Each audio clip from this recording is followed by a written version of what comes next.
and welcome back to my channel.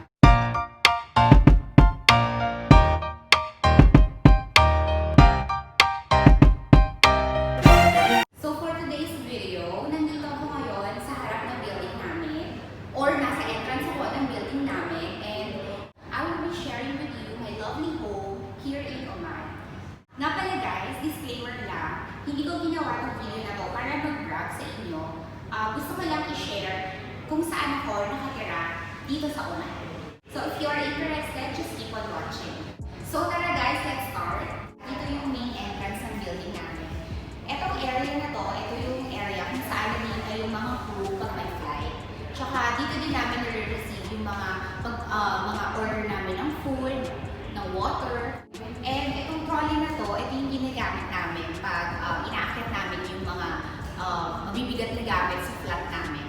Punta tayo sa second floor, papakita ko sa inyo yung swimming pool area and yung gym.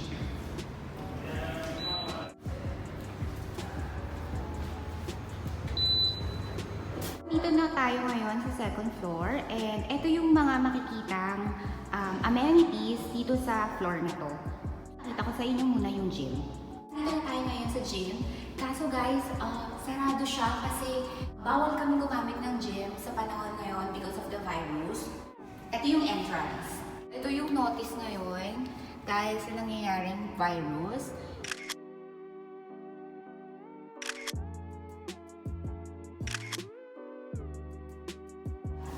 So tara sa pool area.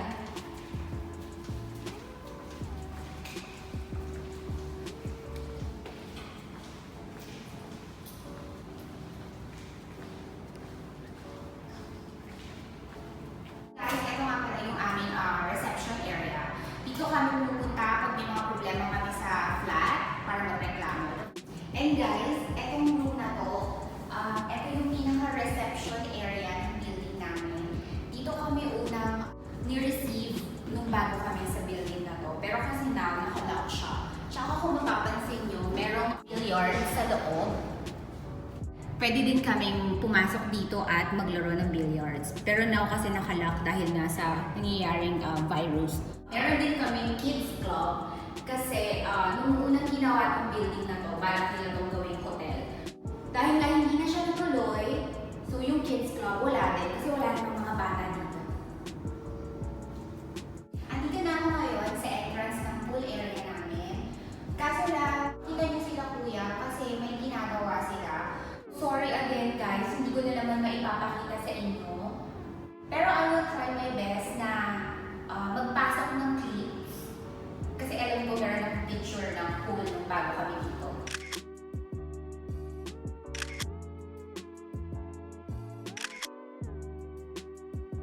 So now, punta na tayo sa flat namin.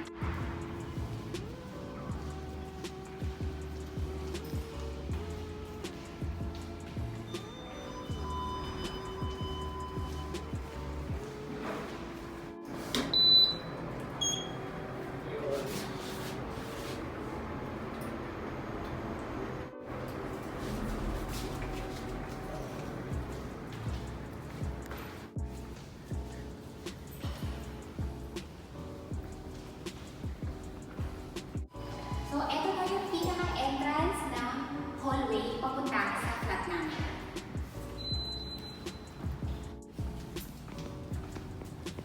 First of all guys, pagpasok nyo ng hallway, unang-una nyo makikita is yung tapunan namin ng basura. Ng basura?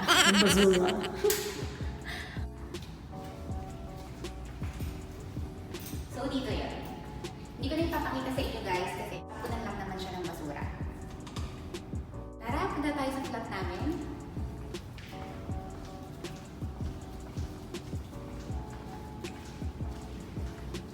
Guys, yung flat namin, as in, sa dulong-dulo siya. Disadvantage, pag namimili kami, pag mga mabibigat, sobrang nakakapagod kasi dulo ng hallway yung flat namin. Pero okay lang.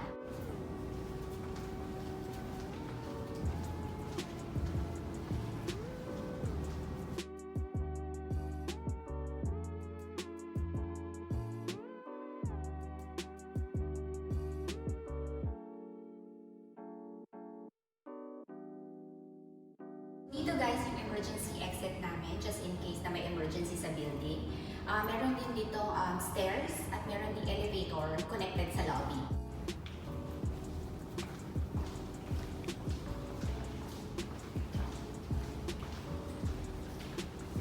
Ito na nga tayo sa aming flat.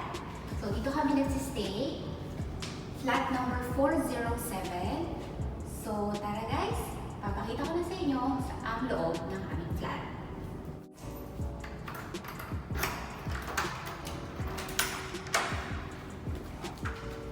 And welcome sa aming flat.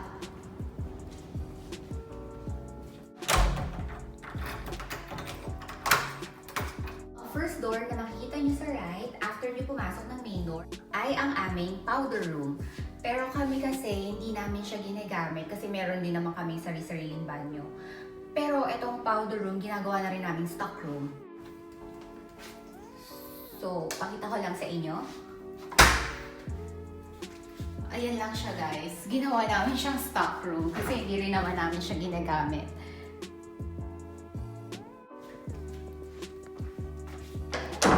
At sa tabi ng powder room, ito yung laundry area namin.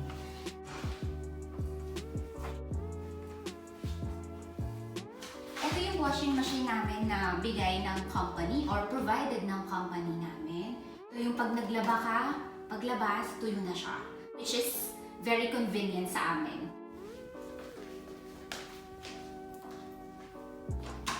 Next guys, sa tapat ng aming laundry room ay ang entrance sa aming kitchen. And guys, pagpasok nyo ng kitchen namin, meron pa kaming isang room dito. Sabi nila, maid's room daw to. Pero nakalock siya kasi ni-require ng company namin na i-lock siya. So hindi namin siya pwedeng gamitin. Meron din ditong bed at meron din sariling toilet. Next is, ito yung aming dishwasher na hindi namin ginagamit. Kasi kami ng flatmate ko, mas prefer namin na pagkatapos kumain, hugas agad. So dito namin ilalagay, papatuyuin, tapos ipapasok namin sa lalagayan. Ito guys, meron din palang, ito sa flatmate ko to, juicer. Then meron din siyang blender. And pakita ko sa inyo yung taas, ito yung aking storage area ng mga pagkain ko. Meron din akong blender, kasi bumili din ako. And ito yung mga stock ko ng pagkain. Kung napapansin nyo guys, meron kaming dalawang rice cooker. Kasi nung nag-start pa lang kami dito sa Oman, nag-stay kami sa hotel. Actually, bawal magluto sa loob ng room, pero makukulit kami. Bumili kami ng tig-iisang rice cooker. Maliit lang, kasi sa amin lang naman. Hanggang ngayon, matibay siya, nagagamit pa din namin. And after nyan, meron kaming mga cabinet dito. Hindi ko na siya papakita sa inyo guys, kasi storage area lang naman siya ng mga pagkain. And dito yung mga storage ng mga extra naming panghugas, panglinis, dito sa kusina. Next guys, etong drawers na to, dito namin tinatago yung mga cutleries, yung mga plates, yung mga glass, mugs. And after nun, makikita nyo itong microwave oven namin. Provided din to ng company. Dito sa taas, dito namin tinatago yung mga Tupperware, yung mga ginagamit namin sa pagluluto, baking, ganyan. Dito sa part na to guys, ito yung favorite namin, which is yung lutuan. Meron kaming induction stove na may kasama ng range hood at saka oven. Favorite to ng flatmate ko kasi mahilig siya mag-bake. Dito naman sa part na to, ang aming 2-door refrigerator. Pakita ko lang sa inyo ng konti yung loob. Ayan siya. And ito yung freezer.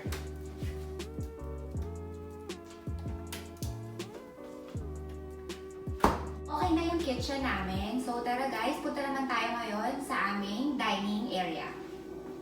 Nga pala guys, kung makikita nyo, meron kaming mga suitcase dito, tsaka trolley. Ayan.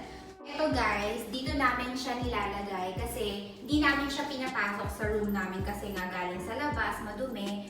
And dito namin siya nilalagay kasi gusto namin mga on the go. So pag may flight kami, lalagay lang namin yung mga stuff na kailangan namin. Tsaka tsaka sa layover. So yun na, on the go na siya.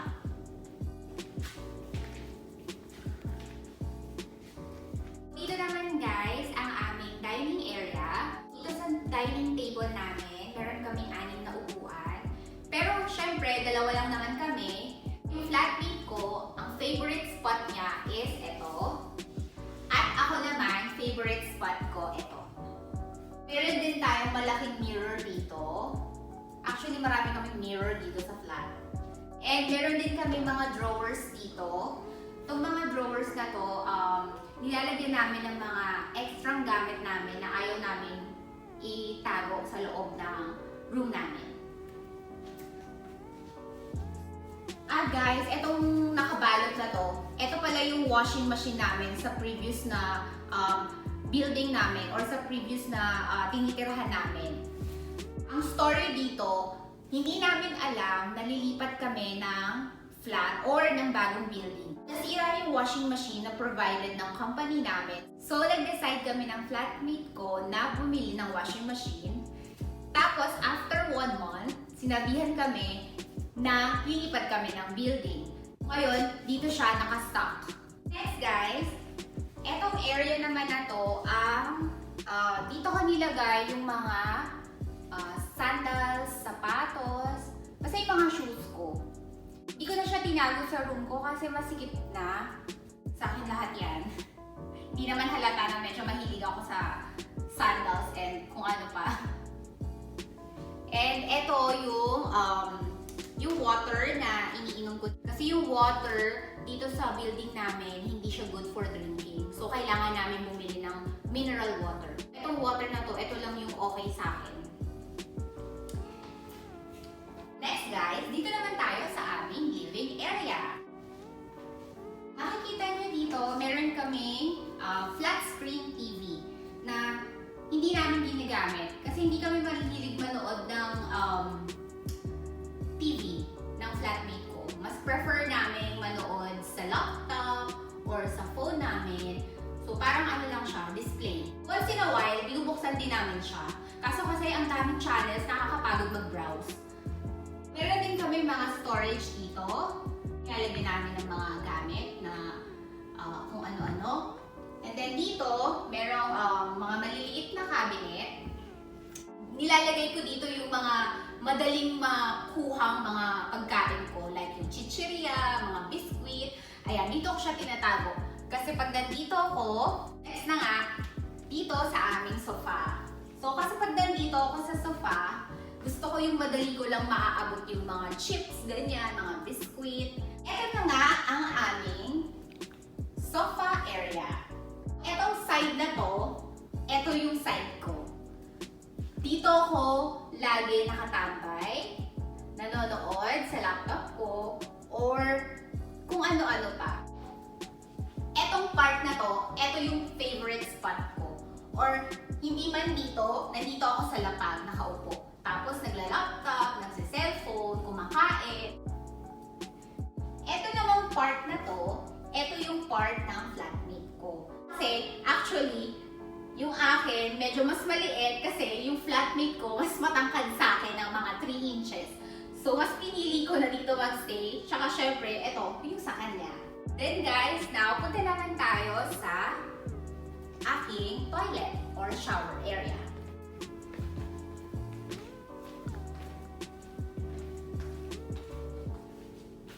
Ito yung toilet ko guys. Nasa labas siya ng room ko kasi yung master's bedroom, which is yung room ng flatmate ko, yung toilet niya nasa loob.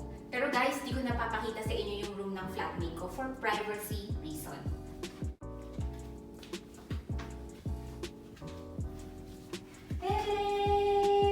Ito na ang aking toilet. First, syempre, ito yung sink. At kung mapapansin nyo guys, meron kaming malaking mirror dito na merong lights. Pag nagme-makeup ako, sobrang kitang-kita mo yung mga imperfections ng makeup mo. Ganda siya.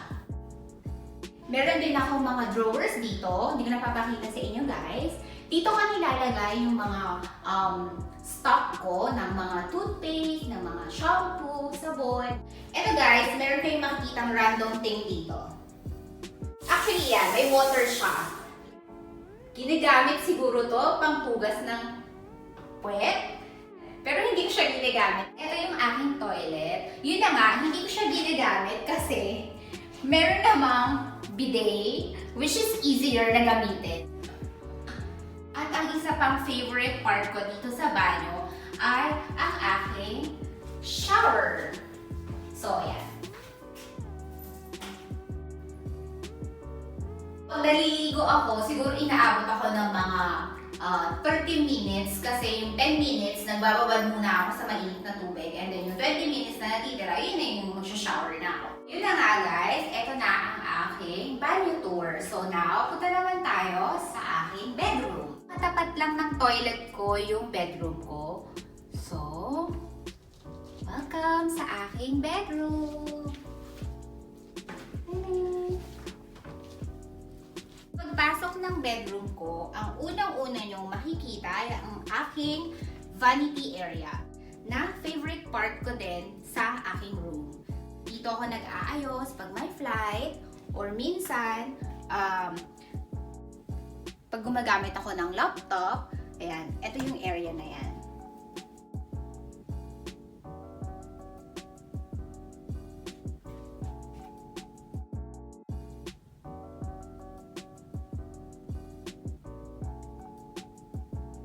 Meron din akong mga drawers dito guys. Dito ko tinatago yung mga extra supply ko. Dito, na ginagamit ko sa pang-araw-araw. Sa tabi ng aking vanity area, meron ako ditong nilalagyan ng mga Anong tawag dyan? Ano tawag dito? Sampayan. Ano yung siya sampayan? Dito ko hinahang yung mga winter coat ko kasi ayoko na siyang ihalo sa loob ng cabinet ko kasi medyo masikip na siya tsaka medyo makakapal siya. So, dito ko na lang siya nilagay. Ito din yung mga bags na, frequently used ko. And guys, hindi pa natatapos sa labas ang aking mga sapatos. Hindi na siya kasya dun sa lagayan. Nag-provide pa ako ng isa pang lagayan, pero dito ko na lang siya tinago sa loob. Etong mga sapatos ko dito, ito yung mga boots na ginagamit ko pag nagle-layover ako sa mga malalamig. Or ito yung mga boots and sandals na ginagamit ko. Ito na ang aking bed. Simple lang yung bed ko guys kasi actually, sa totoo lang, medyo hindi kasi ako yung tipo ng lamigin na tao. So, mas prefer ko yung ganito lang, yung hindi makakapal yung kumot. Dito sa side na to guys, meron akong drawer. Dito ko tinatago yung mga charger, yung mga power bank. Sorry guys, medyo magulo siya. Kung pupunta naman tayo dito guys, meron akong mini photo collage. Ginawa ko lang siya. Mahilig kasi yung kapatid ko kumuha ng mga Instax photo. So yan, hinihingi ko siya. And then dito sa side na to, meron akong dalawang photo album lang. Ito yung family picture namin, tsaka syempre yung picture ko. Dito sa side na to guys, ito yung aking tita drawer. Dito ko nilalagay yung mga salon pass, ganyan, tiger balm, yung mga medicine, yan. Dito ko siya nilalagay sa drawer. Part na to, meron extra pang chair. Pero hindi ko siya ginagamit guys kasi wala. Dito lang siya sa gilid. Pero ginawa ko siyang parang stock area ng mga iniipon kong pampasalubong sa family ko. So yeah, dito ko lang siya nilalagay. And syempre, ang aking favorite area, isa pang favorite area ko sa aking room, ay ang aking cabinet or ang aking closet. Ipapakita ko siya sa inyo ng konti. Dito sa first cabinet, ayan, ito ang aking mga t-shirt. So, dito sa taas, nilalagay ko yung mga t-shirt ko. Sorry guys, hindi ako Hindi ako mahilig mag-ayos by color. Randomly lang siya. And dito naman sa baba, ito yung mga pants ko, mga pantalon, and yung mga shorts and skirts. Dito sa drawer, dito ko nilalagay yung mga underwear ko. So guys, di ko napapakita sa inyo. And then, after, ang pinaka-favorite part ko, etong big cabinet. Tada! Dito sa side na to, dito ko tinatago yung mga dress ko, yung mga extra kong jacket na maninipis, tsaka yung mga blouse ko. So, dito sa side na to, guys, dito ko tinatago yung aking mga most precious bags. And sa likod nun, nilalagay ko yung mga gym wear. And dito, yung aking mga medyas, ganyan, belts. And sa baba naman, nilalagay ko yung aking mga pambahay. And yung aking mga sweater. Sa pinakababa, dito ko nilalagay yung mga extra kong towels. Extra kong mga punda ng unan. And yung aking mga scarf. Dito naman sa taas, guys, diyan ko tinatago yung mga suitcase ko. Meron akong isang extra suitcase ng company at meron din akong personal suitcase. Dito naman sa side na to, mga extra lang na mga damit ko na hindi ko na ginagamit, diyan ko siya tinatago. And last, guys, itong cabinet na to, okay. So, ito yung mga uniform ko. Dito ko tinatago yung uniform ko and yung mga bags ko. Okay? Yun na nga, guys. Okay na tayo sa loob ng aking room. Yun na yung laman ng aking room. Dito naman, guys, meron akong napakagandang balcony.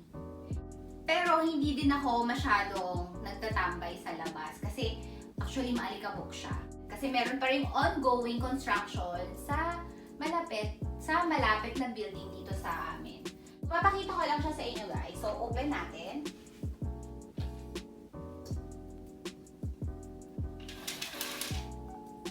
Ayan. So, tara, pakita ko sa inyo yung labas.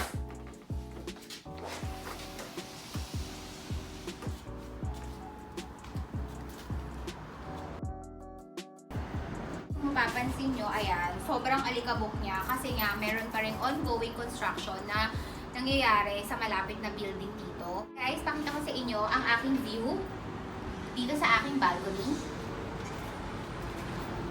Ayan guys, kung makikita nyo, ayan yung pool area namin.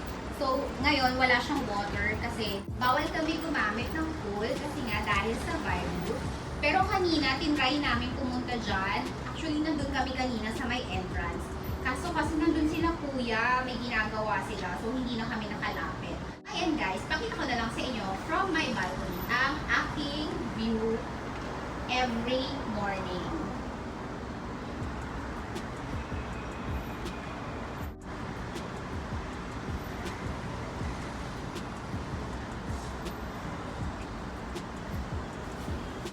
Guys, dito na nga nagtatapos ang aking house tour / accommodation tour video. And thank you nga pala sa pagsama sa akin sa tour na to. And thank you din sa panonood. If you like this video, please give it a thumbs up and subscribe to my channel. Thank you guys! Bye!